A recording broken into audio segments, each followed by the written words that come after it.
కన్యా రాశి. ఈ కన్యా రాశి వారికి అందరికీ కూడా ఈ వారంలో భార్యాభర్తల మధ్య కొట్లాటలు జరుగుతున్నటువంటి వాళ్ళన్నీ కూడా అవన్నీ ఒక ఫుల్ స్టాప్ పడిపోవడానికి అవకాశాలు ఉన్నాయి.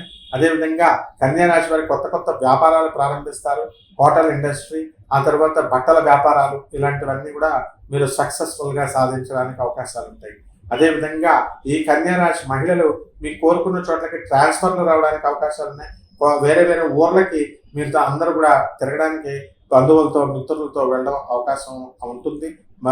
భాగ్యంలో ఉన్నటువంటి ఈ యొక్క గురు గ్రహము మనకి కన్యా రాశి వారికి అందరికీ కూడా చక్కటి ఫలితాలని మీకు ఇవ్వడం అనేటటువంటిది జరుగుతుంది. కర్కాటక రాశిలో ఉన్నటువంటి గురుడు అలాగే మొన్నే మీకు చక్కగా ఈ యొక్క గురుడు మిథున రాశి 2 జూన్ నుంచి 2026 సంవత్సరంలో మా కర్కాటకంలోకి మారడం జరిగింది. పరిహారాల దగ్గరికి వచ్చేసరికి కన్యా రాశి వారి బుధ జపం చేసుకోండి, బుధ స్తోత్రాలు చదవండి.